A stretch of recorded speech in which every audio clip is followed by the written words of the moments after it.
no Salmo 95, podemos apenas usar como texto base para o assunto que nós iremos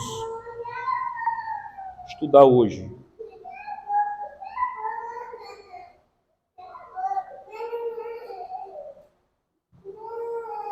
Salmo 95, iremos ler do versículo 1 ao 6.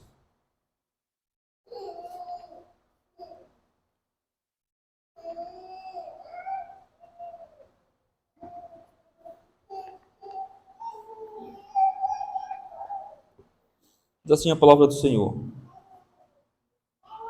Vinde, cantemos ao Senhor com júbilo, celebremos o rochedo da nossa salvação.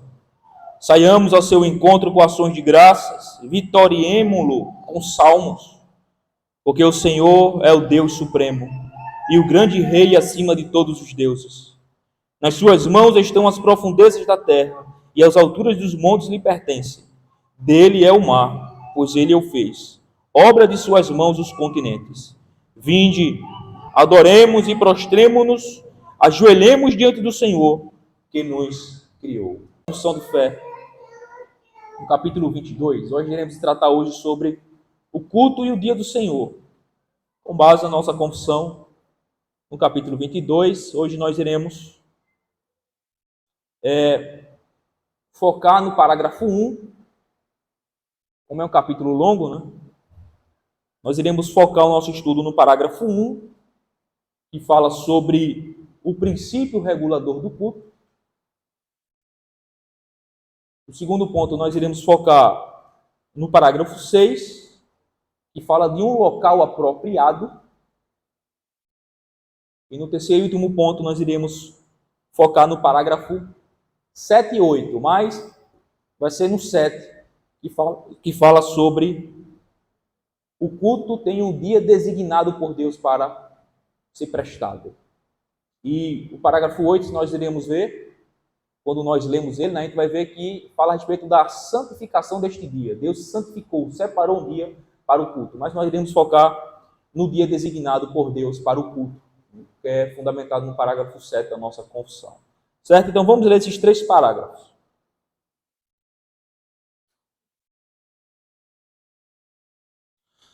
Deixa eu ler aqui rapidinho, uma rápida palavra. A ênfase, irmão, desse capítulo 22 da nossa confissão é o culto na nova aliança, o culto cristão. Essa é a ênfase de todo o capítulo 22 sobre o culto religioso e o dia do Senhor da nossa confissão.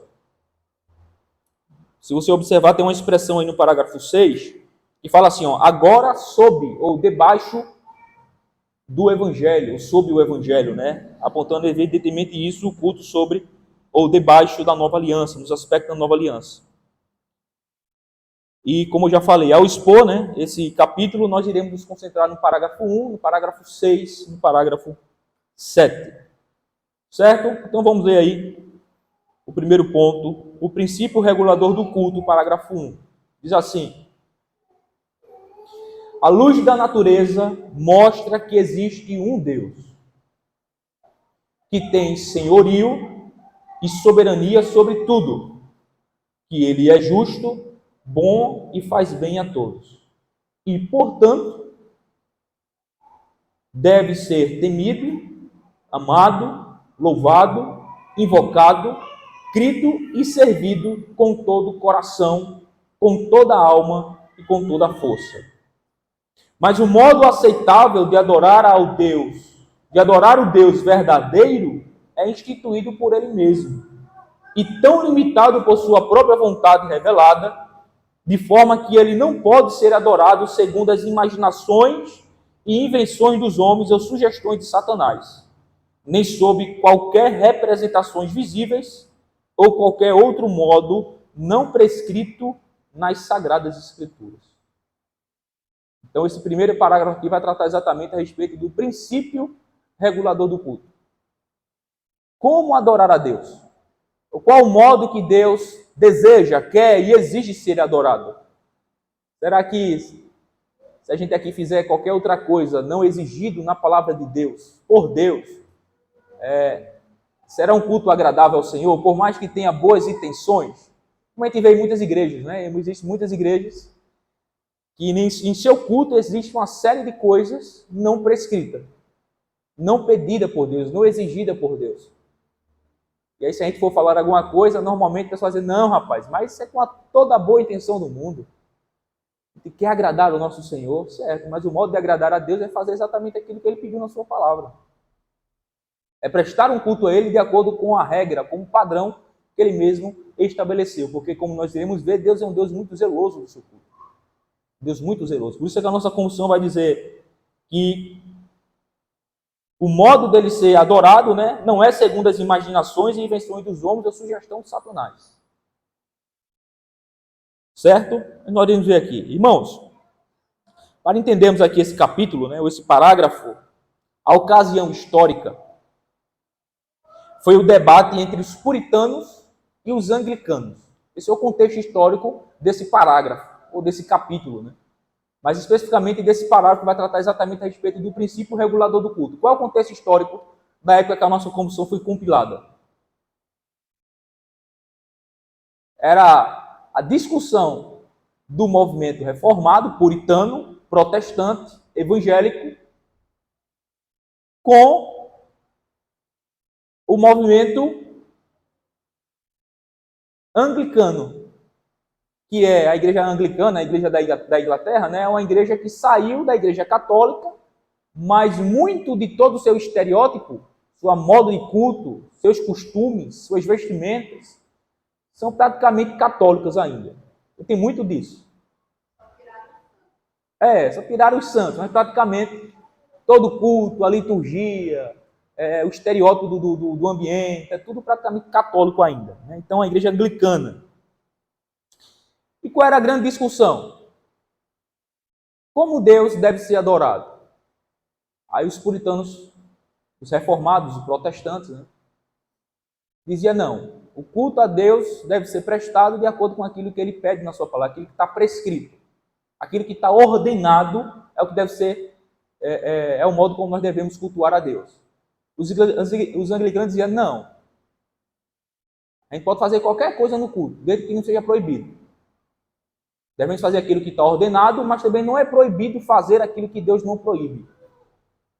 Aí ficou essa discussão, né? Aí quando é elaborado pelos reformadores, um documento chamado o Princípio Regulador do Culto, onde ele vai usar, evidentemente, as Escrituras como fundamento para estabelecer o modo como Deus quer e deve ser adorado pelo seu povo. E a defesa, evidentemente, é aquilo que é ordenado. Por exemplo, na palavra de Deus tem algum mandamento, né? Esse exemplo é muito usado pelos pastores. Na palavra de Deus tem algum mandamento proibindo o uso de vela no culto? Não. Aí os anglicanos dizem, está vendo? Então pode colocar vela no culto, no ambiente do culto. Aí os puritanos dizem, não. Porque está ordenado? Não, não está ordenado, mas não está proibido. Então fica aquela discussão, né? Então surgiu esse documento chamado Princípio Regulador do Culto, onde os puritanos, os reformadores, os protestantes, vai defender e vai argumentar em favor de que o culto deve ser prestado a Deus de acordo com aquilo que ele pede, aquilo que está ordenado nas Escrituras, aquilo que está prescrito, estabelecido por Deus.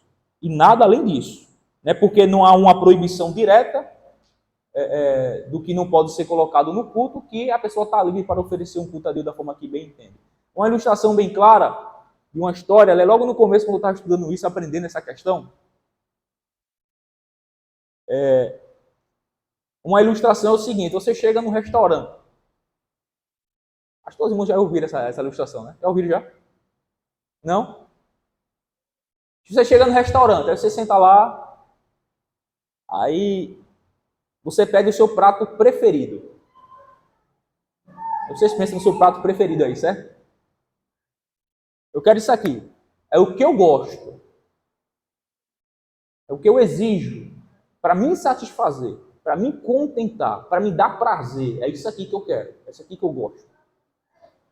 Aí você faz o seu pedido ao garçom, o garçom vai lá e quando chega lá na cozinha, o garçom fala com o cozinheiro, olha, fulano ali, aquela mesa, ele gosta de lasanha. É o prato preferido dele, é o que vai deixar ele satisfeito, alegre e contente. Mas eu, o garçom, o meu prato preferido é repolho. Então prepara aí um repolho caprichado, daquele jeito que eu gosto, eu vou levar lá para aquele cliente. Aí é preparado o prato preferido do garçom, o garçom chega lá com o maior sorriso no mundo e coloca lá na mesa de Gilda, que gosta de lasanha. Pronto, está aqui, senhora. Gilda olha, mas o que é isso? Não é uma repolhada. Não sei nem se existe essa palavra ou se é essa receita. É uma repolhada, sabe? Ao coco, fala lá os negócios. A Gilda fala, não, mas não foi isso que eu pedi. Não, mas isso é muito bom, irmão. Você pode comer que a senhora vai gostar. A Gilda, não, mas eu não quero isso. Eu quero a lasanha, que é do meu agrado. É do meu prazer. Aí o garçom fica insistindo com a Gilda, não, mas isso aqui, olha, é o meu prato preferido. Você vai gostar assim como eu gosto. A Gilda vai dizer, não, mas não foi isso que eu quero. Não é isso que eu pedi. Isso pode ser agradar a você, mas a mim não vai agradar, porque eu não gosto de repolho. Então, qual é a ilustração?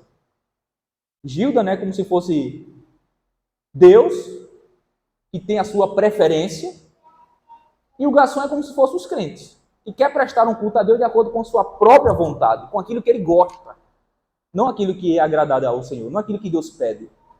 Entenderam a ilustração? Então, muitas vezes é feito isso nas igrejas. As pessoas prestam um culto a Deus de acordo com o seu próprio gosto, não ao gosto de Deus. Não aquilo que Deus pede na sua palavra, não aquilo que Deus exige na sua palavra. E isso é completamente errado. Por mais que eu tenha boa intenção, não vai agradar a Deus, porque Deus não pediu isso. Deus não pediu uma repolhada, Deus pediu uma lasanha que ele gosta, ele adora, que vai satisfazer ele. E não importa quanto nós gostamos de algo, não vai agradar a Deus porque não foi ordenado por ele, não foi pedido por ele. Então, isso é uma ilustração, certo? Então, o 20º artigo dos 39 artigos da Igreja da Inglaterra, tem lá um documento com 39 artigos da Igreja Anglicana, no 20º diz assim: a Igreja tem poder de decretar ritos ou cerimônias e autoridade nas controvérsias da fé.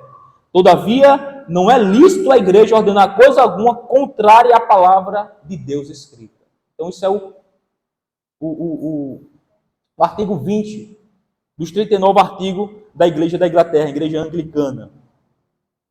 Então veja o que ele vai dizer, que a igreja tem um poder de decretar os ritos e as cerimônias. E autoridade nas controvérsias de fé. Todavia, não é lícito a igreja ordenar coisa alguma contrária à palavra escrita. Qual é o princípio que eles partem? Aquilo que não está proibido, eu posso fazer. Né? No finalzinho, né? Não é lícito a igreja ordenar coisa alguma contrária à palavra de Deus escrita. Ou seja, aquilo que está expressamente proibido na palavra de Deus, ele diz, não, isso aí de fato eu não posso fazer não. Mas aquilo que não há proibição, eu tenho liberdade para fazer. Os puritanos dizem, não, só é aquilo que é expressamente ordenado. É aquilo que Deus pede, é aquilo que Deus ordena, não aquilo que, pelo simples fato de não estar proibido na Escritura, eu possa fazer. Não é assim. Um autor vai contrastar muito bem essa controvérsia lá na época. Diz assim: a doutrina da Igreja da Inglaterra, no que diz respeito ao poder da Igreja com relação ao culto a Deus, é que ela tem o direito de decretar tudo, exceto o que é proibido na palavra de Deus. A doutrina da nossa Igreja protestante reformada, no que diz respeito ao poder da Igreja com relação ao culto a Deus, é que não temos o direito de decretar nada, exceto o que expressamente ou por implicação é ordenado pela palavra de Deus. A igreja, nós não temos o direito nem o poder de decretar nada, de estabelecer nada no culto, exceto aquilo que está expressamente ordenado pelo Senhor. Então, esses são os princípios que a partir a respeito desse assunto, do princípio regulador do culto, que originou, né, ou resultou nesse capítulo 22 da nossa confissão, e nesse parágrafo 1º. Irmão, de forma útil e geral, o princípio puritano, exemplificado na nossa confissão, o que é ordenado é correto, e o que não é ordenado é errado. É isso. Resumindo tudo, é isso. Para os puritanos, para os reformadores, para nós, igreja. O que é ordenado é correto no culto. O que não é ordenado está errado. É simples. Vocês gravar essa frase, pronto, vocês entenderam o princípio regulador. O que pode no culto, irmão? O que é ordenado. O que não pode? O que não é ordenado. Nada que não seja ordenado, ainda que não seja proibido, não pode. O princípio é aquilo que Deus ordena, aquilo que Deus pede, é a lasanha que Ele quer. Não é a repolhada. Mas que seja agradável, né, a nós. Então, o modo agradável de cultuar ao Senhor é o modo que Ele ordenou, que Ele prescreveu, que Ele estabeleceu na sua palavra. E nada mais e nada menos. Vamos apresentar aqui alguns argumentos, irmãos, em favor do princípio regulador do culto. Em primeiro lugar, pertence a Deus a prerrogativa exclusiva de determinar os termos em que os pecadores podem se aproximar dele no culto. O culto é a quem? É a Deus. Portanto, é prerrogativa dele determinar o modo como os pecadores devem se colocar diante dele no culto. Se o objeto da nossa adoração é Deus e não nós, então não somos nós estabelecendo o modo como adorar a Deus, mas o próprio Deus que é que vai ser adorado, que pede, que ordena, que exige, que estabelece aquilo que é agradável a si mesmo. A Bíblia revela que Deus não apenas possui uma prerrogativa, mas que Ele exerce essa prerrogativa. Por exemplo, Gênesis 4, do versículo 1 a 5, né? Aquele velho, a história de Abel e Caim. Aquela velha história de Abel e Caim. Êxodo 20, a lei que nós lemos, do 4 ao 6, vai mostrar lá o modo como Deus quer ser adorado, não é por intermédio de imagens. Se Deus houvesse decretado que Ele deveria ser adorado apenas por aqueles que usassem camiseta de cor laranja e gravatas verdes, Ele teria o direito de fazê-lo. Portanto, irmãos, é uma grande arrogância nossa de pecadores. Uma grande arrogância, uma grande prepotência. Pensar que nós temos algum direito de determinar como Deus deve ser adorado. Não é não? É muita arrogância de nós, né? Da gente pecadores achar que temos o direito de determinar o modo como Deus deve ser adorado. Não, isso é prerrogativa dele. É ele o objeto da adoração, é ele que recebe a adoração, o culto, o louvor, o serviço. Portanto, é ele quem determina aquilo que lhe agrada. Aquilo que é agradável a si mesmo, a ele. Esse é o primeiro argumento em favor do princípio regulador, que a prerrogativa é exclusiva de Deus.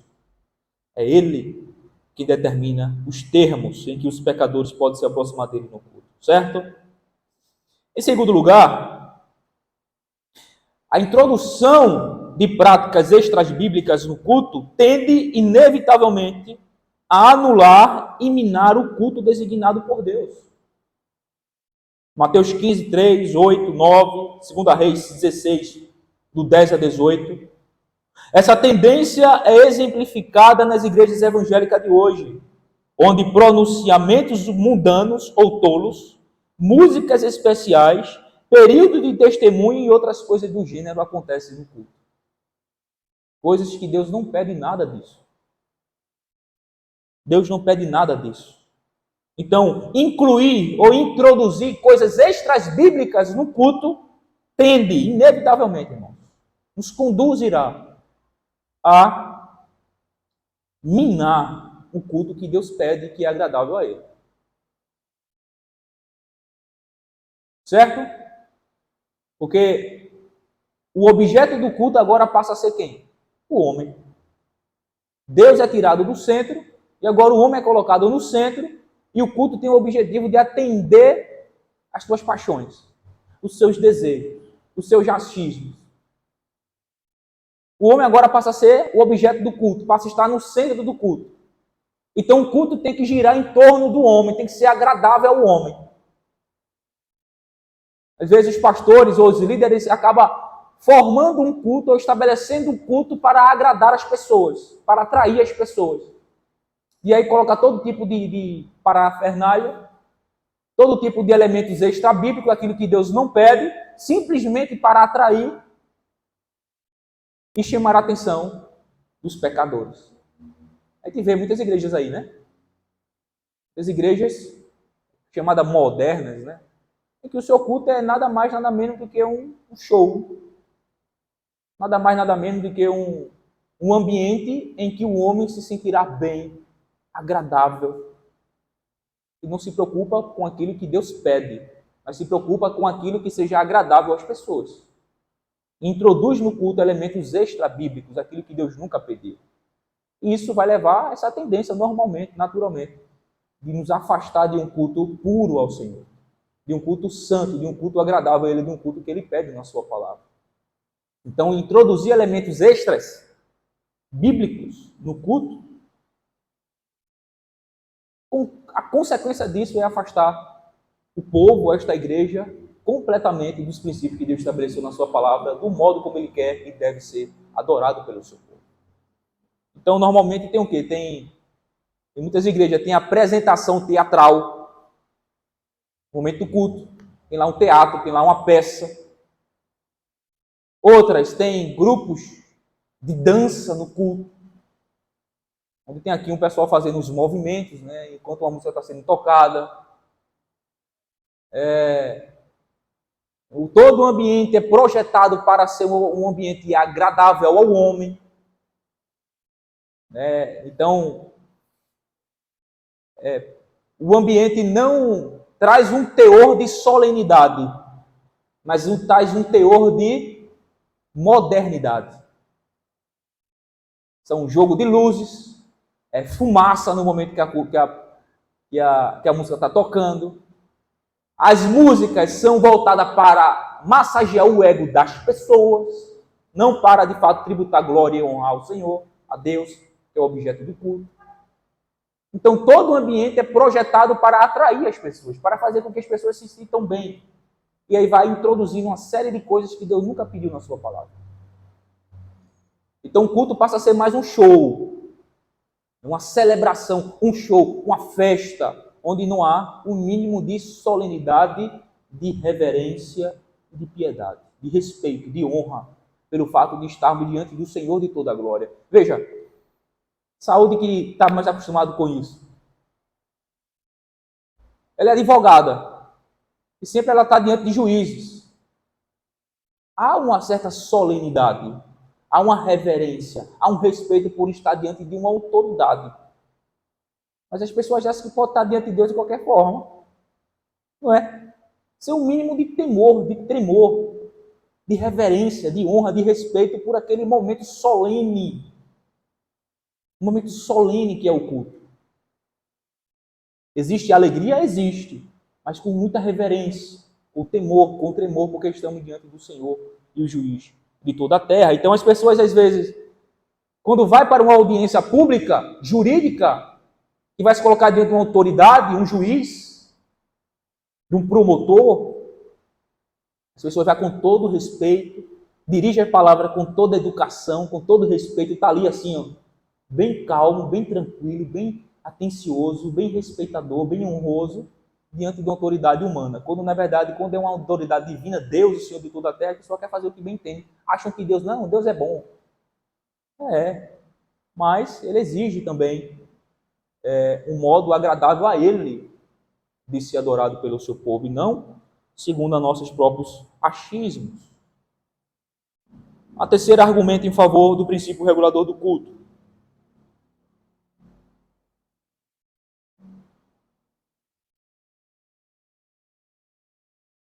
A sabedoria de Cristo e a suficiência das Escrituras são questionadas pela adição de elementos não designados para o culto.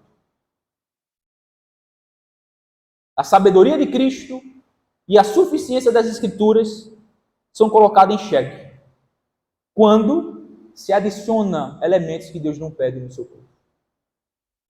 Praticamente as pessoas estão dizendo assim: a sabedoria de Jesus e o que a palavra de Deus exige e revela daquilo que é um culto bíblico não são suficientes. A gente vai fazer aqui do nosso jeito, aquilo que nós achamos que irá agradar ao Senhor. Então, o que é que está sendo colocado em xeque? A sabedoria de Deus e as Escrituras.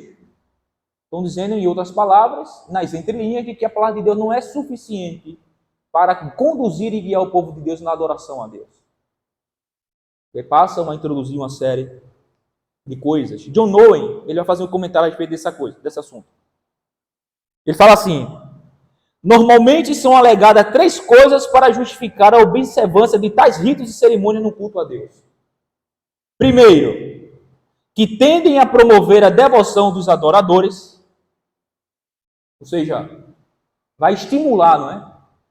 Se introduzir elementos que agradam as pessoas, a justificativa é o quê? Estimula as pessoas na devoção a Deus. Em segundo lugar, que tornam o próprio culto agradável e belo. Veja, qual é a justificativa de colocar coisas extra-bíblicas no culto? Não é agradável às pessoas. Vai chamar a atenção das pessoas, é belo.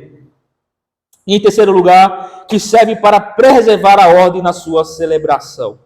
E, portanto, por esses motivos, podem ser instituídos ou nomeados por alguns e observados por todos. Esse é o comentário de John Owen a respeito desse assunto. Essas justificativas que dão para introduzir elementos estranhos no culto. Qual é? Não vai cultivar a devoção das pessoas. Não vai agradar as pessoas porque é algo belo. Não porque o culto vai ser conduzido de acordo com as ordens que as pessoas acham melhor. Não. O centro não é as pessoas. O culto não são as pessoas. O culto não deve ser agradável às pessoas. O culto é a Deus e deve ser, portanto, agradável a Deus. E o culto que é agradável a Deus é um culto segundo a sua palavra, segundo aquilo que ele ordenou na sua palavra. Irmãos, raciocínios como esse, que foi descrito por John Owen, rejeitam a sabedoria de Deus. Tendo em vista toda a nossa fraqueza, pecado e tolice, será que Cristo nos deixaria sem um guia adequado no que diz respeito à questão mais importante do culto? Lógico, né?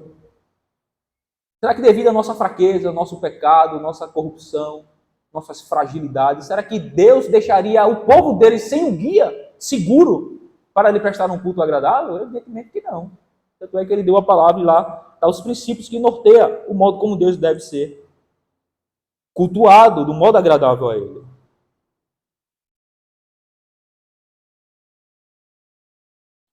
Em quarto lugar, irmãos, quarto argumento em favor do princípio regulador. A Bíblia condena explicitamente toda adoração que não é ordenada por Deus. Proíbe aquilo que não é ordenado por Deus. Deixa eu dar aqui um exemplo a vocês. Deuteronômio 12, do 29 a 32. Deixa eu ler isso aqui. Esse contexto de Deuteronômio 12, do 29 a 32, esse contexto original é dirigido precisamente à questão de como Deus deve ser cultuado. Como está claro aí no versículo 30. A regra dada aqui em resposta a essa questão é muito clara. Tudo que eu te ordeno, observarás para fazer.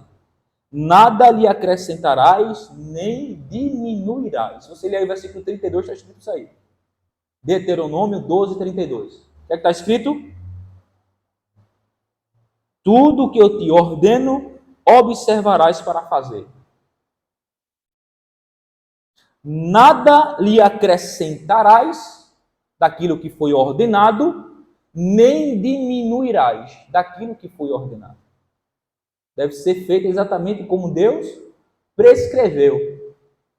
E dentro desse contexto de Deuteronômio 12, é exatamente o contexto de culto. Culto, de adoração.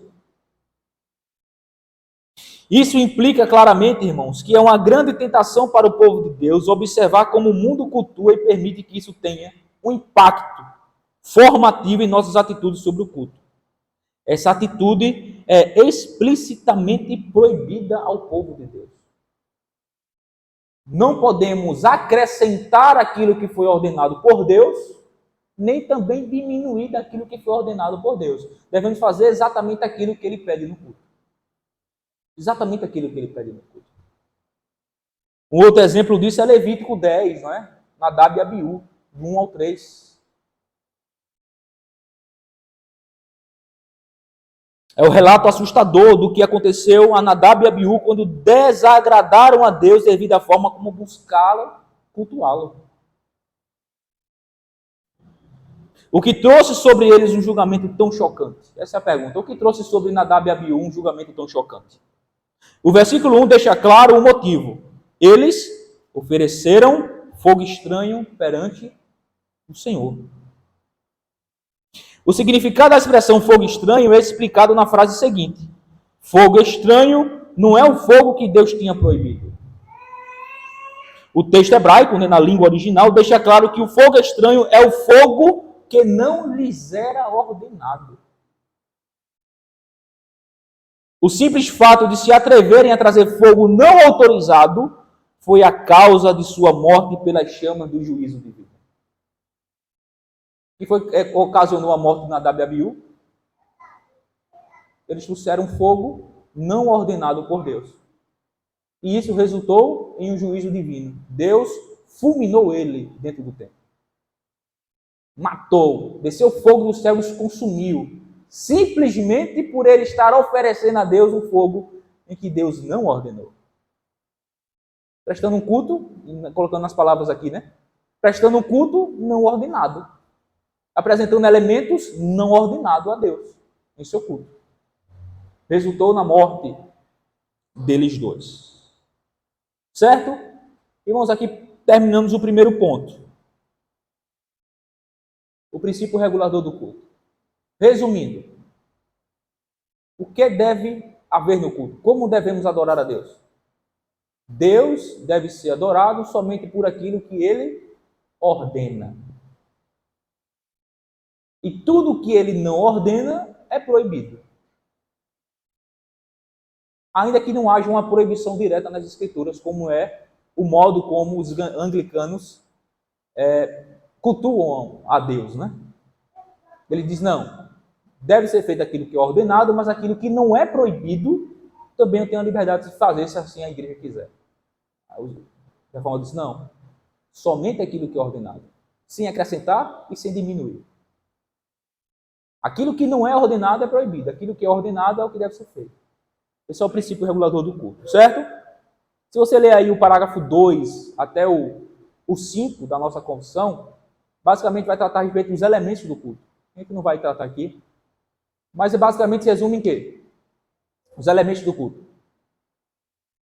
Oração, leitura da palavra, pregação da palavra, louvores, cânticos, né? Salmos, hinos e cânticos espirituais, ceia do Senhor e, quando oportuno, batismo.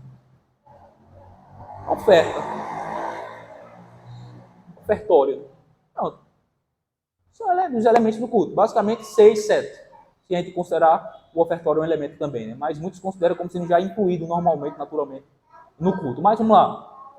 Oração, leitura da palavra, pregação da palavra, louvor. Oferta, ceia, batismo. Pronto.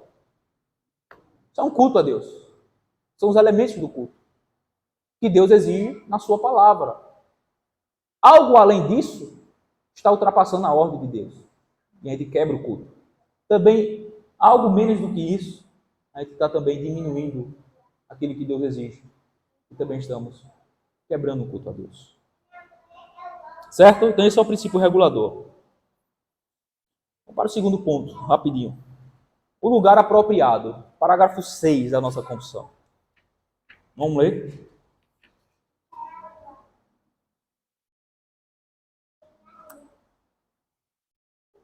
Parágrafo 6 diz assim: nem a oração, nem qualquer outra parte do culto religioso é agora, sob o Evangelho, restrita ou feita mais aceitável devido a qualquer lugar em que é realizado ou para o qual é dirigida.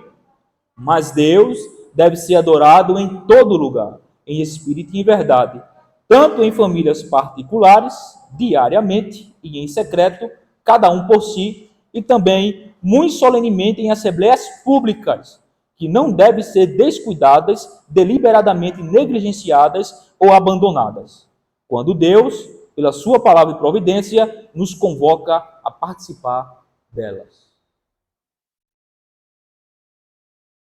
O local apropriado. Qual é o contexto também aqui que resultou nesse parágrafo?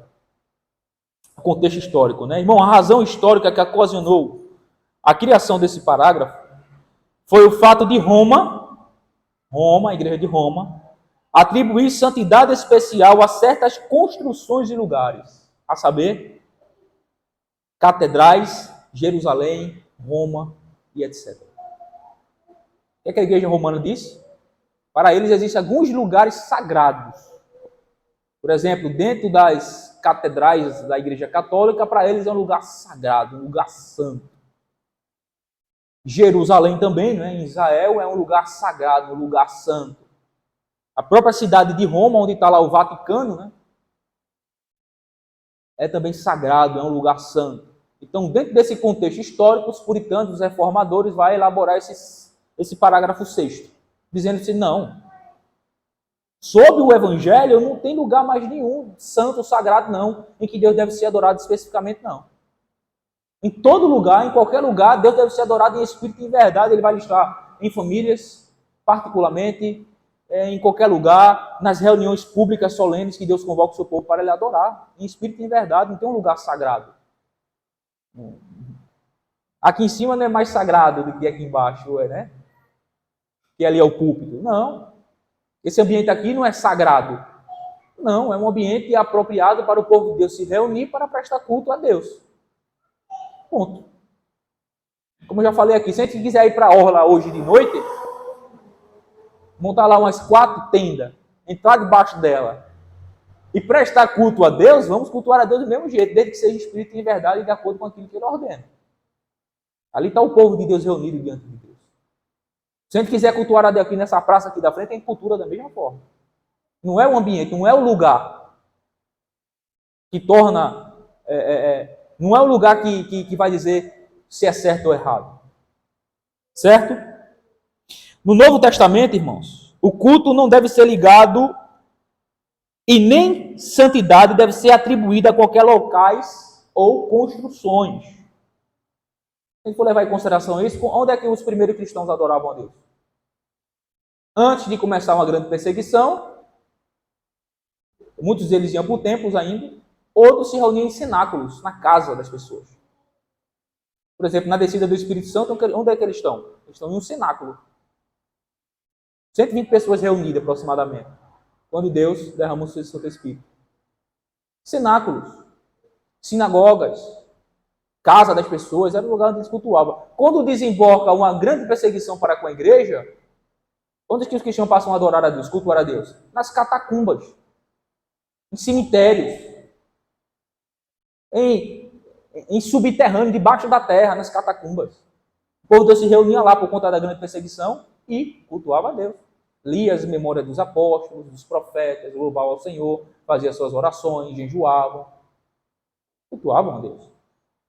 Então não é um lugar, não é locais ou construções em que o culto de Deus está ligado. Não. A expressão sobre o Evangelho revela um contraste implícito com a expressão sobre a lei. Ambas encontradas nesse parágrafo 6, não é? Diante disso, primeiramente voltaremos nossa atenção para o local de culto apropriado sob a lei e depois sob o Evangelho, ou seja, na Antiga Aliança e agora na Nova Aliança. Como é que o culto era prestado? No período do Pacto Mosaico, o culto estava ligado a uma localização geográfica e uma estrutura física definida. Êxodo 25, Êxodo 40, 1 Reis 8, 38, Salmo 5, 2 Crônica 6, Daniel 6. Então, vários textos no Antigo Testamento vai mostrar claramente de que o culto estava ligado a um local geográfico, a uma estrutura física definida, onde Deus era adorado. Essa ligação do culto com a estrutura física e uma localização geográfica era típica e cerimonial, e por isso foi abolida quando Cristo veio. Para onde o tabernáculo apontava? Para Cristo. Para onde toda aquela estrutura do templo, do tabernáculo apontava? Para Cristo. O altar do holocausto? Para Cristo. Os cordeiros que eram imolados? Para Cristo. Os sacerdotes, sumo sacerdote? Cristo, o eterno sumo sacerdote. Então tudo apontava para Cristo. Quando Cristo vem, tudo aquilo caduca, não é necessário. Por isso que ele vai dizer à mulher samaritana, né? Olha, o samaritano diz que adora a Deus nesse monte. Os judeus vai dizer que é no templo. Onde é que vai adorar a Deus? Aí Jesus vai dizer, ó, vem um tempo e agora chegou, em que os verdadeiros adoradores adorarão o Pai em espírito e em verdade. Ou seja, não tem um lugar específico mais. Uma vez que Cristo, que é a realidade das sombras, chegou. Adoramos a Deus em qualquer lugar, em nome e por intermédio de Jesus Cristo. A realidade de todos aqueles tipos de sombras que o Antigo Testamento apontava, que nele foram cumpridas. E aquilo que era cerimonial, caducou, ficou para trás. Não é necessário mais.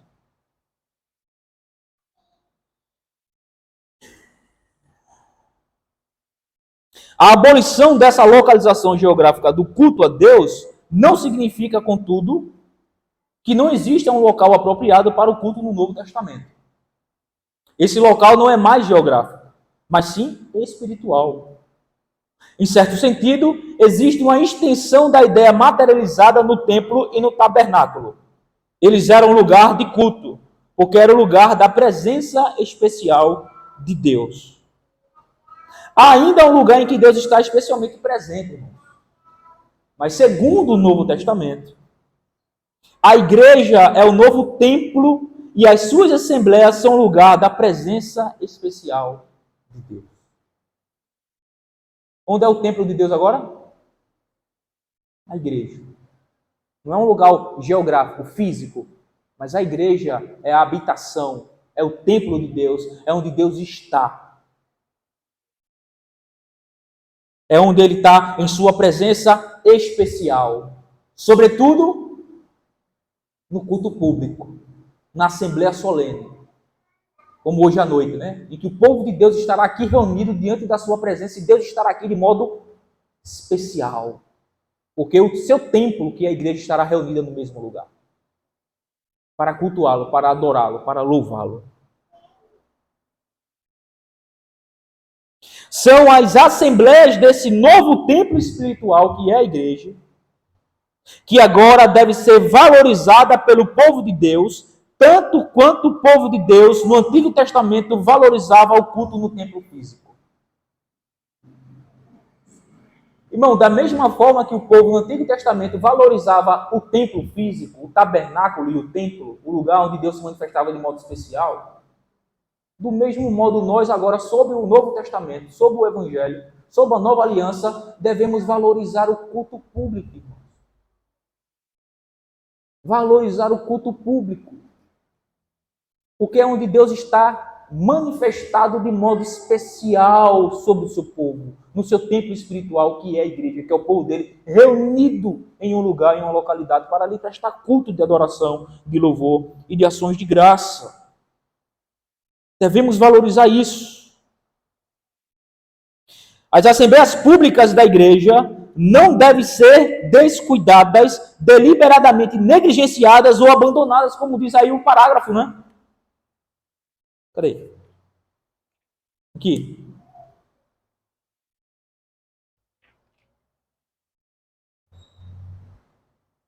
No finalzinho aí. E também, muito solenemente, em assembleias públicas, que não devem ser descuidadas, deliberadamente negligenciadas ou abandonadas. E aí vários textos ele vai citar como base, né? Hebreus 10, 25 é o texto clássico. Para não negligenciarmos ou não deixarmos de nos reunir. Estarmos juntos. Vamos abrir rapidinho, Hebreus 10. Como era o costume de alguns já estavam fazendo isso.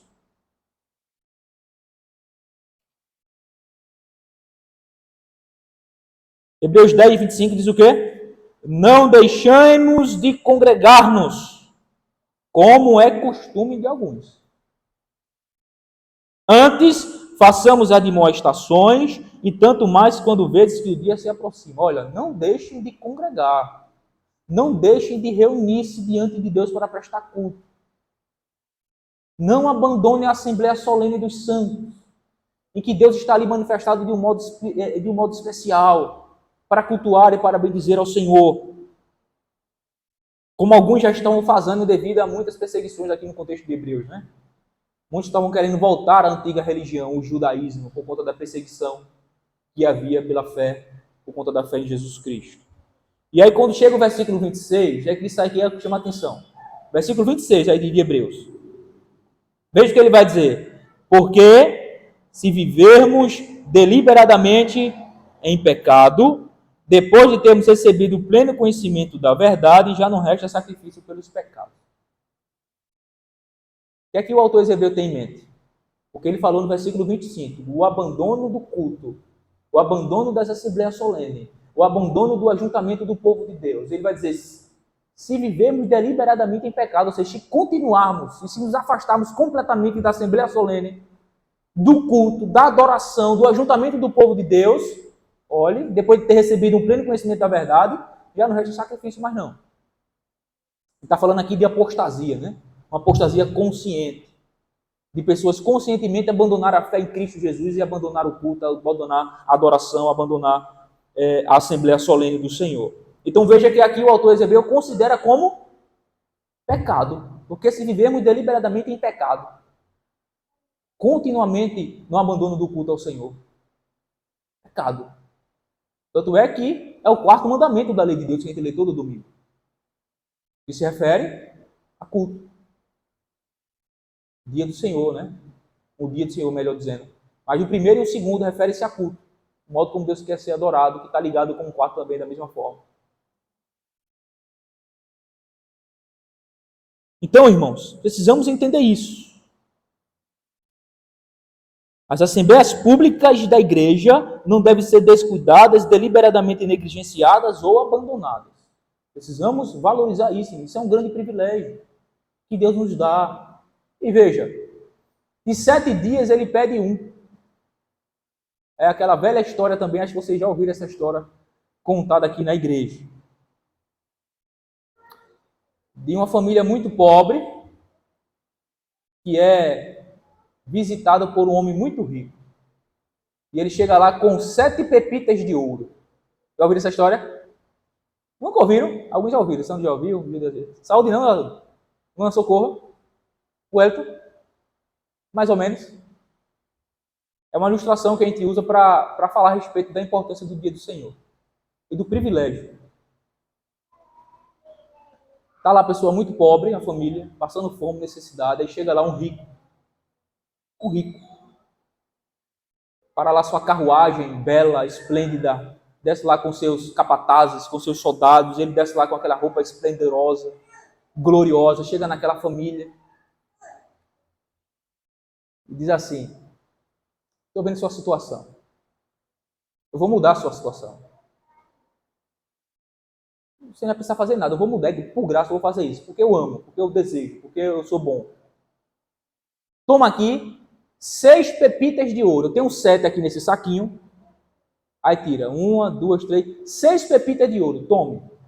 Eu vou ficar só com essa aqui, só com a 7ª, certo? Com uma, ok. Essas 6 pepitas de ouro aí, você pode fazer o que quiser com ela.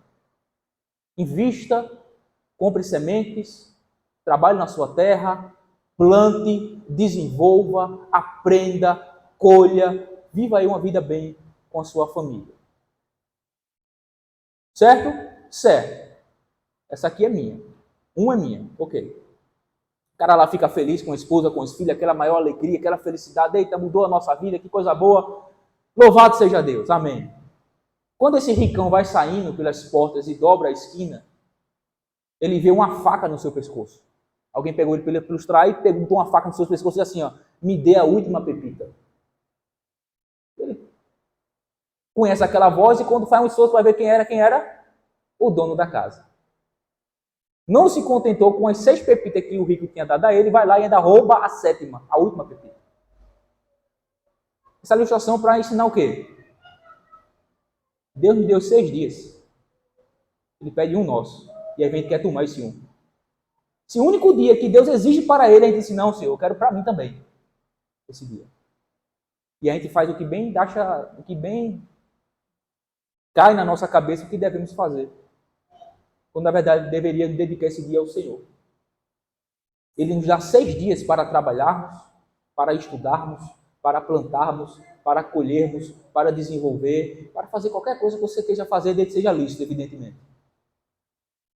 Mas o único dia ele pede, nesse 7, para que você dedique esse dia a ele, para que você atribua esse dia a ele, para que você cultue a ele, louve a ele, bendiga a ele, e se dedique unicamente a ele. A gente quer o quê? A gente quer também esse 7º dia, que é o último pepita, quer tudo. Não se contenta com tudo que Deus já nos deu.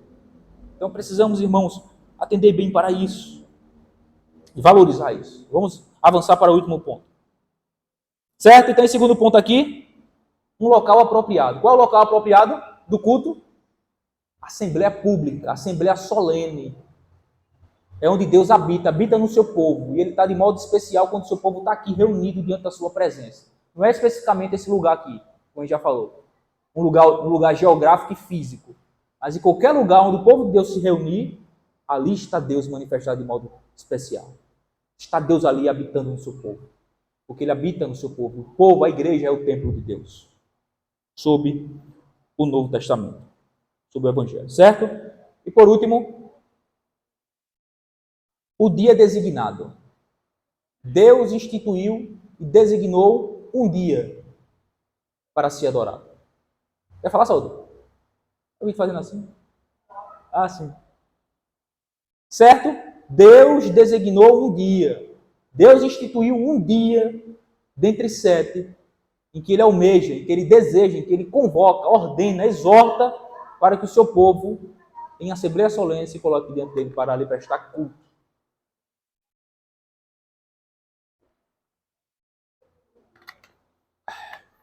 Vamos ler aí o parágrafo 7 da nossa confissão. Diz assim: pelo desígnio de Deus, há uma lei da natureza que, em geral, uma proporção de tempo seja destinado ao culto a Deus. Desta forma, em sua palavra, por um preceito positivo, moral e perpétuo, válido a todos os homens em todas as eras, Deus, particularmente, nomeou um dia em 7 para um descanso, para ser-lhe santificado. Santificado é a ideia de separado, né? Que desde o início do mundo até a ressurreição de Cristo foi o último dia da semana. E a partir da ressurreição de Cristo foi mudado para o primeiro dia da semana, o que é chamado de dia do Senhor, e deve continuar até o fim do mundo como um sabato cristão, sendo abolida a observação do último dia da semana. Irmãos, o objetivo do parágrafo 1 desse capítulo é que Deus tem e exerce o direito de designar o modo como será cultuado, como a gente já viu. O homem não tem o direito de intrometer as suas ideias, as suas opiniões ou a sua autoridade no culto divino. É somente nesse contexto, segundo essa perspectiva, que podemos apreciar o ensino dos protestantes, dos puritanos, reformadores e bíblico acerca do Shabat, o dia do Senhor. Assim como qualquer outro elemento importante do culto é designado por Deus e não pela autoridade eclesiástica, pela autoridade dos pastores. Assim também o dia do culto público não é deixado à decisão humana. Deus designa o dia por meio de um mandamento positivo, moral e perpétuo. Irmãos, quando a gente, pastores, fala a respeito e toca muito nessa tecla a respeito do dia do Senhor, não é porque é uma questão pessoal nossa. Não foi designado por nós que a gente cultue a Deus no domingo, no dia do Senhor. Mas é uma designação do próprio Deus. É Deus que exige isso. É Deus que pede isso. Assim como Ele ordena o modo como Ele quer ser adorado, também Ele designou um dia entre 7 para ser também cultuado. Como a nossa confissão vai deixar claro, que desde a criação até a ressurreição de Cristo, era o 7º dia. Mas a partir da ressurreição de Cristo, como nós iremos ver, passou a ser o primeiro dia da semana, o domingo. Certo? Isso é um mandamento moral, perpétuo, que é exigido por todos os homens, tanto é que está na lei moral de Deus, no 4º mandamento. Irmãos, a confissão menciona primeiramente a necessidade natural de que um dia de culto seja designado. Ela ensina também que a lei da natureza exige um dia designado para o culto. Como diz aí, né? Comecinho do parágrafo 7. Pelo desígnio de Deus, há uma lei da natureza que, em geral, uma proporção de tempo seja destinada ao culto a Deus. De modo natural, pela lei da natureza. Vocês já se perguntaram por que no calendário de vocês tem lá todo domingo é vermelhinho? Todo domingo é feriado. Isso pela providência de Deus é assim, irmãos, no mundo todo. Existe um dia na semana que é feriado, toda semana. No mundo todo. Já pararam para pensar nisso? Providência de Deus. Designou um dia na semana para que ele seja cultuado, adorado, separado, para que a gente descanse e tribute toda a honra, toda a glória e todo o louvor ao Senhor. Opa, meu irmão. Nós sabemos que os judeus, muitos deles, não creem em Jesus Cristo. Aham. Aí a minha pergunta é, aos que creem em Jesus Cristo, eles guardam o domingo ou o sábado? A gente vai ver. Historicamente, a gente vai ver que eles passaram a se reunir no domingo. A gente vai ver tanto o texto bíblico que vai sugerir isso, como também histórico, né? Relatos históricos de que a igreja, tanto os judeus, passavam também junto com os cristãos, né, de forma geral, tanto judeu quanto gentio, passaram a se reunir no domingo para fazer suas orações, ler as memórias dos apóstolos, dos profetas, para partir o pão, para louvar ao Senhor. A gente vai ver isso aí. Certo? Deixa eu ver. Duas coisas, irmão, devem ser evidentes pela luz da natureza. Em primeiro lugar, que Deus deve ser cultuado de forma pública e corporativa pelos homens. Em primeiro lugar, é isso. Deus deve ser adorado de modo público e corporativo, coletivamente, pelos homens. Em segundo lugar, esse culto público e corporativo requer uma proporção de tempo estabelecida pública e coletivamente. Ou seja, cultuar a Deus não é opcional às criaturas, mas uma responsabilidade moral. Cultuar a Deus não depende do meu achar. Não é uma opção que nós temos, dizer, não, eu não quero cultuar a Deus. Eu não quero. Eu tenho uma liberdade de decidir e não querer cultuar a Deus. Não. É uma responsabilidade moral. Uma responsabilidade moral. Pelo simples fato de Deus ser o Criador. É de responsabilidade do homem que, de modo proposital e intencional, separe um período de tempo para cultuar a Deus pública e coletivamente. Pois Deus tem o direito natural de ser cultuado pelo fato de ser o Criador e sustentador de todas as coisas. Não é opcional cultuar a Deus, irmão. É mandamento. É uma responsabilidade moral, exigida pelo Criador desde a criação. É uma responsabilidade que repousa sobre os homens, não é sobre o povo dele, sobre os homens. Não está lá o quarto mandamento, né? O quarto mandamento não é para o povo de Deus. O quarto mandamento é os mandamentos moral de Deus, que é exigido de todo ser humano. Exigido de todo ser humano. Que está lá também o quarto mandamento, o dia do Senhor, para ser observado e separado para cultuar a Deus. Então, irmãos, não achemos que é uma opção a gente adorar a Deus. Não é. É uma responsabilidade moral. Nós temos essa responsabilidade. Pelo simples fato, irmão. Isso aqui é só uma razão. O simples fato dele ser o nosso Criador. E nós, as suas criaturas. Se ele não tivesse nos criado, estaríamos aqui? Ele nos dá vida. Ele nos dá o sustento. Ele nos dá o fôlego. Ele nos dá a saúde. Ele nos dá tudo, provém dele. Então, pelo simples fato dele ser o nosso Criador, já é a razão mais do suficiente para nós termos a consciência da nossa responsabilidade de tributar a Deus toda a honra, toda a glória, todo o louvor e toda a adoração, irmãos. Sobretudo, não somente pelo fato dele ser nosso Criador, quando principalmente nós somos dele o quê? Agora filhos. Fomos remidos e salvos. Que aumenta ainda mais a nossa responsabilidade. Esse mandamento de que um dia em 7 deve ser separado como sabate, pode ser visto como moral e perpétuo. Pelo menos por 3 razões, irmãos. Primeiro, ele foi instituído na criação. Desde a criação, Deus separou um dia, estabeleceu um dia. Gênesis 2, 3, Êxodo 20, do 8 a 11, Marcos 2, 27 a 28. O que foi instituído a partir da criação permanece significativo enquanto a criação continuar. Assim, tanto Jesus como Paulo fundamentam o dever ético no fato de algo ter sido instituído na criação. Ou seja, aquilo que foi instituído na criação permanece. O preceito ou o princípio moral da instituição de um dia em 7 permanece. Porque foi instituído desde a criação. Assim como o casamento também, né? Está lá, antes da queda. É uma ordenação de Deus. Portanto, não deve ser mudado todo o princípio moral envolvido neste mandamento. Em segundo lugar, ele foi incluído no decálogo. Esse dia para ser separado, incluído no decálogo, na lei moral de Deus. Em Êxodo 20, do 8 a 11. Deus viu por bem incluir a ordenança do sábado nos 10 mandamentos. Os 10 mandamentos possuem uma importância que transcende as outras leis do Antigo Testamento.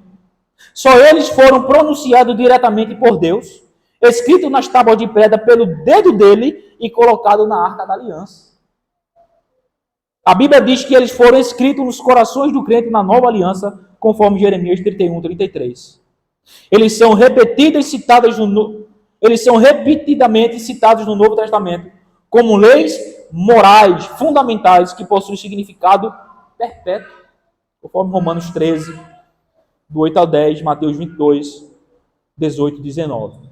A ideia de que o sabate é uma lei cerimonial e temporária contradiz completamente esses fatos bíblicos.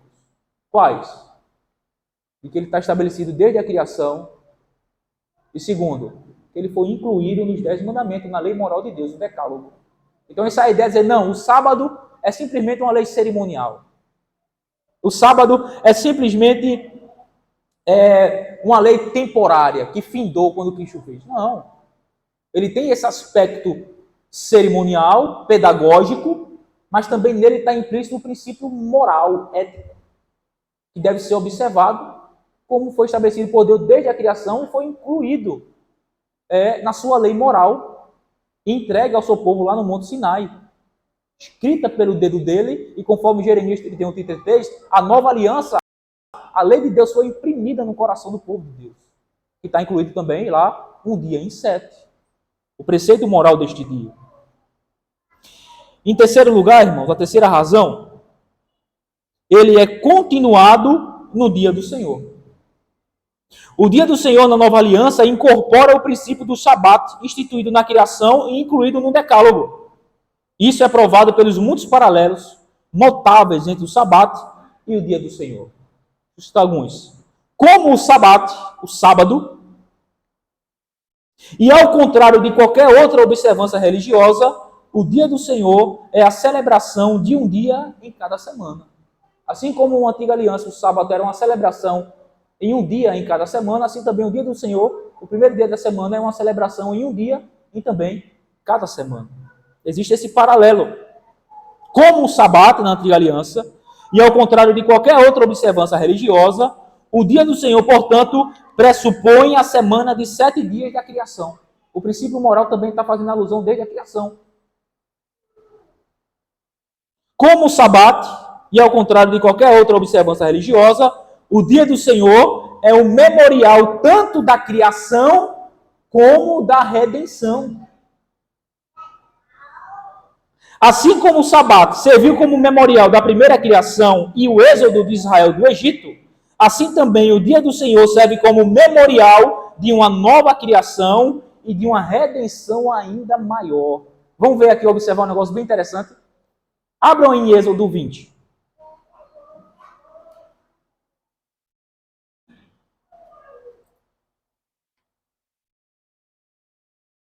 Veja que coisa interessante, viu? Como uma revelação progressiva vai se desenrolando e Deus vai revelando a sua vontade. Aqui é a primeira vez que Deus entrega a lei, não é? Ao povo através de Moisés. Aqui é onde ele está lá no Monte Sinai, onde todas aquelas manifestações gloriosas da presença de Deus, o povo escuta a voz de Deus de modo audível, Deus vai ditando a sua lei. Então veja, versículo 8 a 11, diz assim, lembra-te, presta atenção nessa primeira expressão, lembra-te, lembrança, do dia de sábado para o santificar, 6 dias trabalharás e farás toda a tua obra, mas o sétimo dia é o sábado do Senhor teu Deus, não fará nenhum trabalho, nem tu, nem o teu filho, nem a tua filha, nem o teu servo, nem a tua serva, nem o teu animal, nem o forateiro das tuas postas para dentro. Agora, qual é a razão de eles lembrarem do sétimo dia? Versículo 11. Porque em 6 dias fez o Senhor os céus e a terra, o mar e tudo que neles há, e ao sétimo dia descansou. Por isso, o Senhor abençoou o dia de sábado e o santificou. Qual é a razão aqui que é dada por Moisés? A criação. Lembra-te do dia do Senhor, do dia do sábado, para o santificar. 6 dias trabalharás e farás toda a obra, mas o sétimo dia é o sábado do Senhor teu Deus. Ele vai dar um bocado de instruções a respeito de como o que deve ser feito. Aí depois vai versículo vai dar a razão. Qual é a razão de lembrar do dia do Senhor e observá-lo? A criação. Porque em 6 dias fez o Senhor os céus e a terra, o mar e tudo que neles há. Mas o sétimo, Deus descansou. Santificou este dia. E essa é a razão também do Israel aqui, né? Observarem, santificar, guardar. A alusão aqui é a criação. Moisés já diz, olha, desde a criação Deus estabeleceu um dia em 7. Para ser lembrado, para ser santificado, separado e descansado. Agora abre aí. A razão aqui é o quê? A criação, não é isso? Abre agora Deuteronômio. Capítulo 5. Versículo 12 a 15, é a repetição da lei.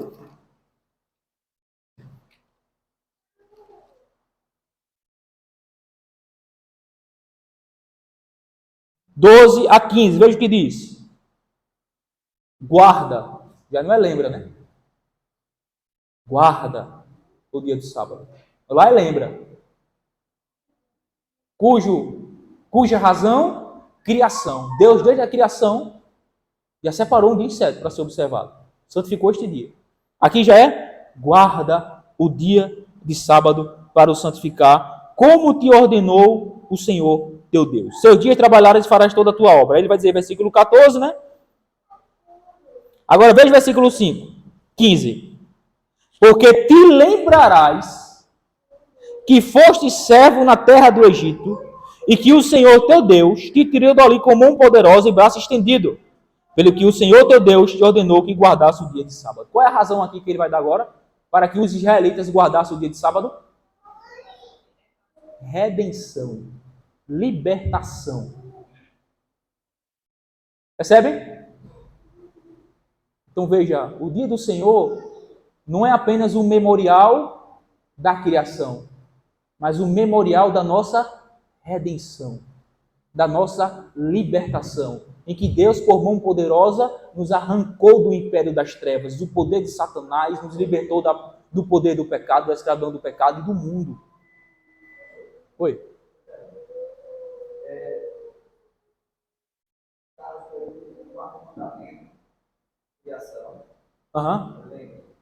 Guarda a libertação.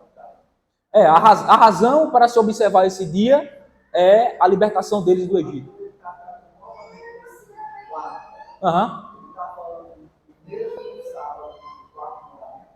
Sim. Sim.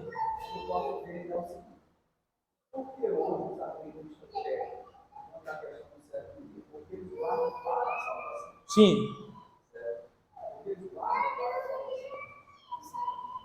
Por mais que a gente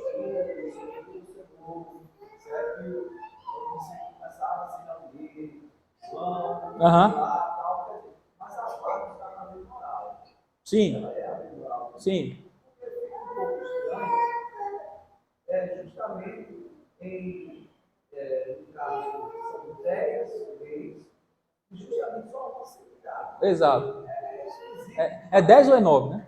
Então, é 10 anos que é a lei moral. Exato. Para mim, ao meu ver, o grande erro da igreja de Cristo é que ele peca em dizer que se você não guardar esse dia, você está perdido. E a salvação não está em Jesus. No sábado. Para eles é o selo, né? Aí, quer dizer, o que nos leva à empresa, né, dizer, opa, existe até lá que a igreja batista do sétimo dia. E é, Guarda o sábado. Mas é a lei moral de Deus. sim. O fator de guardar o sábado ou o domingo não levará você ao céu, Não. é uma lei. Se nós realmente fôssemos guardar como deveria ser, estava firme. Entendeu? Porque está na lei moral de Deus. Sim. Aí, claro, como batista, como a história, como a gente vai ver. Sim. Né? Mas os próprios discípulos começaram a reunir durante a semana, tirar como durante a semana, certo? Aí vem também o próprio apóstolo, nascer do Senhor, este é o caso da nova aliança. Sim. Exato. Muda-se a aliança, mudam-se também os mandamentos, os testemunhos, né? Mas a questão do quarto mandamento, como é colocado aqui na confissão, e a gente vai estudando também ao longo de toda a história, é que ele é um mandamento moral positivo. Moral positivo. Esse positivo aqui traz a ideia por trás do positivo é que ele é um mandamento que, ao longo do Antigo Testamento, a gente vai ver, principalmente em Levítico 23. Vocês abrirem, vocês vão ver. Que o dia do Senhor ele é móvel. Havia esse dia fixo, o sétimo, mas os outros dias também durante a semana era chamado de dia do Senhor, do dia do descanso. Era um sábado para eles. Por exemplo, as festas. Não necessariamente caía no sétimo dia, mas caía no meio da semana. Ou às vezes caía no primeiro dia da semana. E para ele era dia do Senhor, era dia do sábado, era o dia do descanso. Então já era, a gente defende, né, que já é uma indicação de que esse dia ele seria mudado quando mudasse também a nova aliança, quando mudasse também as alianças. Por isso que é chamado de um mandamento positivo moral, exatamente porque ele se flexibiliza a respeito do dia. O princípio moral permanece, de observar, de guardar, mas ele se movimenta, ele pode mudar de dia. Exatamente porque na nova aliança era o sétimo, na nova aliança mudou para o primeiro, por razões que a gente vai ver aqui agora, certo? É basicamente assim, os judeus trabalhavam para descansar. Por quê? Porque o Cristo ainda não tinha vindo. Eles esperavam o Cristo. Trabalhavam 6, descansavam ao 7. E nós cristãos? Iniciamos a semana descansado no Senhor. Porque Ele já veio, Ele é o nosso descanso. Nele nós descansamos. Nele nós descansamos. Então nós descansamos em Cristo o primeiro dia, o dia da ressurreição dele, e trabalhando os outros 6. Por graça, por misericórdia, por amor, por bondade. Então, os judeus, pelo fato de Cristo não ter vindo ainda, né? Esperavam, por isso que ele trabalhava e descansava. Nós descansamos já em Cristo e depois trabalhamos. Então mudou quando mudou-se a aliança, né? Exatamente por conta dele ser um mandamento moral positivo. Tinha essa flexibilidade de mudança de dia. Isso é indicado tanto no Antigo Testamento pelas festas. Toda festa, Pentecostes, como caiu no primeiro dia da semana, a gente vai ver, era chamado de sábado, Shabat, descanso. Eles paravam tudo e descansavam nesse dia, além daquele sétimo fixo na antiga aliança. Mas quando muda a aliança, muda também o dia, não o princípio moral da observância, da guarda. Fala, Carlos. A palavra também, letra, também tem um significado importante. Deus ele era você, ele sabe. Então, quando ele colocou, lembra-te, porque ele já sabia que ia esquecer o dia. Exatamente. Então veja, em Deuteronômio já fica claro que uma das razões para se observar o dia do descanso não é simplesmente agora a criação, mas também a redenção. Porque te lembrarás que fostes servo na terra do Egito e que o Senhor teu Deus te tirou dali como um poderoso e braço estendido, pelo que o Senhor teu Deus te ordenou que guardasse o dia de sábado, dia de descanso. Esse também é um outro problema, né? Por isso que dá tanta discussão, tanta briga. Foi traduzido por sábado. E no nosso calendário, sábado é o sétimo, né? Como era chamado lá também nas escrituras. Sétimo dia. Só que a gente precisa entender essa questão olhando para o significado da palavra sábado, que é o quê? Descanso. Esse descanso era no sétimo dia e passou a ser no primeiro. Porque eles trabalhavam e descansavam. Nós descansamos e trabalhamos. Cristo ainda não tinha vindo, então ele trabalhava porque esperava o Messias. Uma vez que o Messias veio, estabeleceu a nova aliança, não mais aquela antiga, nova agora no seu sangue, e ele triunfou sobre os nossos inimigos no primeiro dia da semana, no domingo, esse dia passou a ser agora o descanso do cristão, do salvo, do povo de Deus. O dia que o nosso Senhor Jesus Cristo ressurgiu dentre os mortos, vencendo todos os nossos inimigos. Então agora nós já descansamos em Cristo e trabalhamos os outros 6. Mas veja, por que razão? Por que razão agora? Redenção. Redenção. Libertação. Salvação no sangue de Cristo. Deixa eu dar a vocês algumas razões bíblicas e históricas para que a gente possa observar este dia, né? A questão não do 7º mais, conforme a antiga aliança, mas agora do 1º, conforme a nova aliança. Razões bíblicas é a ressurreição do primeiro dia da semana, conforme Marcos 16, do 1 ao 6. Sabemos muito bem que Jesus ressuscitou no primeiro dia da semana. E essa é uma das razões pela qual nós cristãos passamos a guardar, observar e considerar o dia do descanso como sendo o primeiro dia da semana. Porque quando ele ressuscitou para a nossa justificação, conforme Romanos 4, 25. Fomos justificados, fomos salvos, entramos no descanso do Senhor, estamos descansados em Cristo, Ele é o nosso descanso. E Ele ressuscitou no primeiro dia, por isso essa é uma das razões. Segunda razão, as manifestações de Cristo no domingo, no primeiro dia da semana. Se você abrir aí em Lucas 24, no dia que Jesus se ressuscita, Ele se manifesta para aqueles discípulos no caminho de Emaús.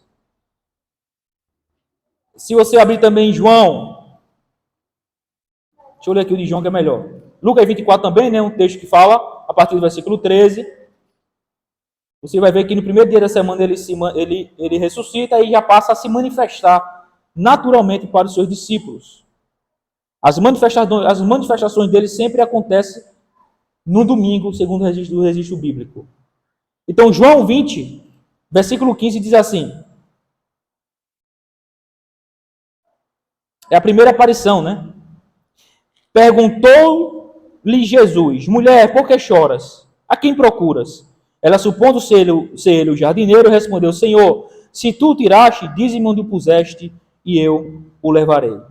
Disse-lhe Jesus: Maria. Ela, voltando-se, lhe disse em hebraico: Raboni, que quer dizer mestre. Então Jesus se manifesta aqui a Maria, logo após ele ter ressuscitado no primeiro dia. Outra manifestação de Cristo vai mostrar muito claramente que ele se manifesta no primeiro dia da semana aos seus discípulos. Versículo 19 do mesmo capítulo 20. Ao cair a tarde daquele dia, que dia? O dia que Jesus se ressuscitou, o primeiro dia da semana. O primeiro dia da semana, trancadas as portas da casa onde estavam os discípulos, com medo dos judeus, veio Jesus, pôs-se no meio dele e disse-lhe: paz seja convosco.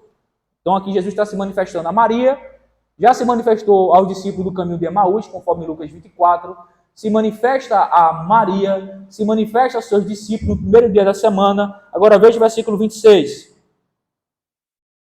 Passado 8 dias. De hoje a 8 é quando? Quando é de hoje a 8? Domingo que vem. Jesus se manifesta lá a primeira vez aos discípulos, no primeiro dia da semana. Passado 8 dias, o próximo domingo, novamente está lá. Outra vez, ali reunidos os seus discípulos, e Tomé com eles, estando as portas trancadas, veio Jesus, pôs-se no meio dele e disse-lhe: paz seja convosco. Então, novamente, Jesus se manifesta no dia que ressuscita, ao discípulo do caminho de Emaús, a Maria, ao discípulo que está reunido lá num cenáculo, né, em uma casa, 8 dias depois.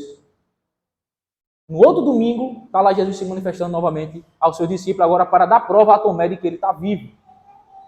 Certo? No outro domingo, no outro dia do Senhor. O derramado do Espírito Santo no dia de Pentecoste. Aconteceu que dia? No domingo, 50 dias após a Páscoa. Se você lá ler Levítico 23, você vai ver o que é o dia de Pentecoste. 50 dias após a Páscoa. A festa do Pentecoste é assim. 7 vezes 7, dá quanto? 49. Então, a partir do sábado, o 7º dia, conta-se mais 7 semanas. Um dia após o 7º sábado, cai em que dia? No domingo, 50 dias após a Páscoa, que foi o dia que foi do derramar do Espírito Santo. Então, 7 vezes 7, vezes 7, vezes 7, vezes 7, 49.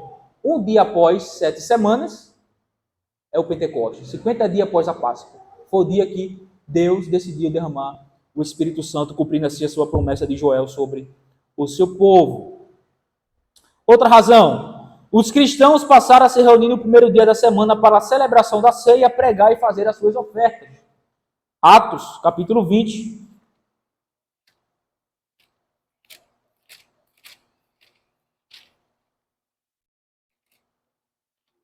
Atos, capítulo 20, versículo 7, diz: No primeiro dia da semana, estando nós reunidos com o fim de partir o pão, Paulo, que devia seguir viagem no dia imediato, exortava-os e prolongou o discurso até a meia-noite.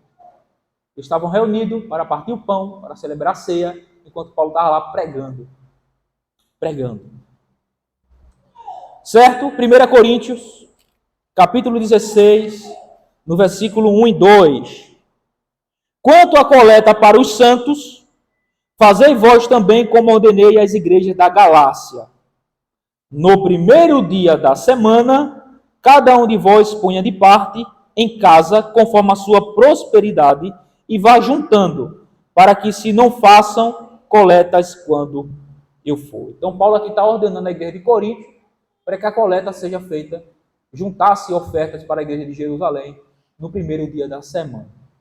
Certo? Então, essas são razões bíblicas, evidentemente que não há uma ordem, não há um mandamento direto, mas segundo aquilo que é estabelecido na lei moral de Deus, entendemos que o princípio moral permanece, mas o dia, pelo fato da aliança ter mudou-se também para o primeiro dia da semana por essas razões. Vimos testemunho bíblico das manifestações de Cristo, a ressurreição dele, o cumprimento da promessa do Pentecostes derramado do Espírito Santo. Os cristãos, aqui tem texto mostrando que eles faziam suas atividades coletiva, pública, no primeiro dia da semana, partiam o pão, pregavam, oravam e faziam suas questões, suas atividades cristãs, em coletivo, né? Publicamente, no primeiro dia da semana. Agora eu quero dar a vocês algumas razões históricas. Testemunho histórico, irmãos. Normalmente, nós que entendemos que o dia do descanso ou o dia do Senhor é o primeiro dia da semana, somos acusados de ir seguir aquilo que foi decretado por Constantino no quarto século. Normalmente, os adventistas vão acusar as outras igrejas, né, presbiterianas, batistas, pelo fato de guardarmos o primeiro dia da semana. Ele vai dizer assim, a argumentação é, não, eles fazem isso, é o primeiro dia da semana, porque Constantino foi que decretou isso lá no quarto século. Mas será que é isso mesmo que o testemunho histórico vai mostrar? Que os cristãos só passaram a observar o primeiro dia de semana depois que Constantino decreta isso no quarto século? Depois que o cristianismo passa a ser a religião oficial do Império Romano? Será que é isso? Não é isso que a história vai dizer. A gente vai ver muito claramente que desde os primórdios, os cristãos já entenderam de que o domingo era o dia para ser agora observado, para prestar culto a Deus de modo público e coletivo. Inácio, melhor dizendo, Carta de Barnabé, datada do século 100, do ano 100. Ali, ó, João tinha acabado de morrer, né? Barnabé andou com Paulo, viu os apóstolos, e tem uma carta que ele escreve, evidentemente que é considerada uma carta apócrifa, né? Não entrou no cano, não é considerada inspirada, mas é um documento histórico que serve para a gente entender como é que os cristãos viviam lá no comecinho. Carta de Barnabé, 100 depois de Cristo, abre aspas, nós celebramos o primeiro dia com regozijo, no qual Jesus ressuscitou dos mortos. Olha a razão. E após ter aparecido, subiu aos céus. Barnabé dizendo na sua casa, dizendo assim, nós celebramos o primeiro dia com regozijo, com alegria, no qual Jesus ressuscitou dos mortos, depois de ter aparecido, se manifestado por alguns dias nesse dia, ele subiu ao céu. Inácio de Antioquia, uma carta datada do ano 107 depois de Cristo. Ele diz assim, não mais observamos o sábado, vivemos na observância do dia do Senhor, no qual também a nossa vida reviveu por ele, pela sua morte. Inácio de Antioquia, 107 depois de Cristo. Não mais observamos o sábado, o sétimo. Vivemos na observância do dia do Senhor, o primeiro dia, no qual também a nossa vida reviveu com ele, fazendo alusão à ressurreição de Cristo. Quando Cristo ressurge, nós ressuscitamos com ele, como diz a carta aos Romanos, né? Por sua morte. O mesmo Inácio, escrevendo uma carta aos Magnesianos, no ano 110, ele diz assim: o cristão, deixando a velha ordem, já não guarda o sábado, senão o domingo. Então veja, vários testemunhos históricos, lá do comecinho, ano 100, de que os cristãos entenderam de que não era mais o sétimo, mas agora o primeiro. Justino Martins, ano 145, abre aspas, ele diz: no dia chamado domingo, todos, quer das cidades, quer dos campos, reúnem-se em um lugar. Leia a memória dos apóstolos e profetas. O quê? A Bíblia. Os profetas e a memória dos apóstolos, as cartas que eles deixaram escritas. Leia a memória dos apóstolos e profetas, trazem pão e vinho, dando graças a Deus. A ceia, a celebração da ceia. O presidente ora e o povo responde amém. Nós nos reunimos no domingo, que é o primeiro da semana, no qual Deus formou o mundo e porque Jesus, nosso Salvador, nesse dia ressuscitou dos mortos. Veja que testemunho. Justino Martins, ano 145. Dionísio de Corinto, ano 170. Abre aspas. A igreja passou a guardar o dia do Senhor, que é o domingo. Barnessane de Edessa, ano 180 depois de Cristo. Abre aspas. Em certo dia, o primeiro da semana, nos reunimos, lemos e jejuamos. Orígenes, ano 225. Ele diz assim: guardamos certos dias, como por exemplo, o dia do Senhor. E, historicamente, o primeiro dia da semana. E por fim, Anatório de Laodiceia, 270. A festa solene da ressurreição do Senhor deve ser comemorada no primeiro dia da semana. Então veja, todos aqui que eu citei, tem mais de centenas de citações do pai da igreja referindo-se ao primeiro dia da semana como sendo um dia que eles observavam. Há mais de 100, centenas de citações, que nos leva a entender e crer que os primeiros cristãos já entenderam de que o dia não era mais o sétimo do judeu, mas agora era o novo sábado do cristão, domingo, primeiro dia da semana. Certo? Então vejamos que todas essas citações é antes de Constantino, no século IV. Antes do decreto de Constantino, oficializando o cristianismo como religião oficial do Império Romano. Não tem nada a ver com Constantino, era uma prática já comum da igreja. Ok? Então, irmãos, foi longo hoje, né? Mas creio que foi necessário. Certo? Então vamos lá, vimos 3 coisas a respeito do culto e o dia do Senhor. Primeiro, o princípio regulador. Devemos cultuar a Deus de acordo com Ele ordena. Nem colocando, nem acrescentando, nem subtraindo. Esse é o princípio regulador, certo? É aquilo que é ordenado, é o culto que agrada a Deus. Em segundo lugar, nós vimos o local apropriado. Deus está de modo especial, não apenas em um lugar, não em um lugar físico mais, ou geográfico como no Antigo Testamento, né? No templo, no tabernáculo, onde Deus manifestava a sua presença de modo especial. Mas agora, no Novo Testamento, a igreja reunida, o povo de Deus em assembleia solene, Deus está aqui de modo especial. O local apropriado é a igreja, da manifestação da presença de Deus. E, portanto, não deve ser negligenciado, né? A assembleia solene, o culto. E terceiro e último ponto, nós vimos o quê? O dia designado. Deus designou um dia para que o culto seja oferecido. Se a gente se reunir na quarta-feira, é um culto? Conforme Deus exige? Não. que Deus designou um dia específico, o dia do Senhor, para que o culto seja oferecido. É um culto solene, chama culto solene. A gente se reúne aqui na quarta-feira, não é um culto. A gente ora, a gente estuda a palavra de Deus, é uma reunião, um estudo, um momento de devoção ao Senhor. Mas culto é quando o povo dele está reunido no dia do Senhor em uma assembleia solene. Isso é o culto a Deus, o culto solene. Ok? Então vimos aqui o terceiro ponto, a designação, a instituição de um dia em que Deus quer e deseja ser adorado. Certo? E na antiga aliança era o sétimo, na nova aliança é o primeiro. Ok? Não tem alguma dúvida? Falo demais, né? Tem alguma dúvida, meus irmãos? Ficou alguma dúvida? Ficou claro, irmãos? Como? É verdade.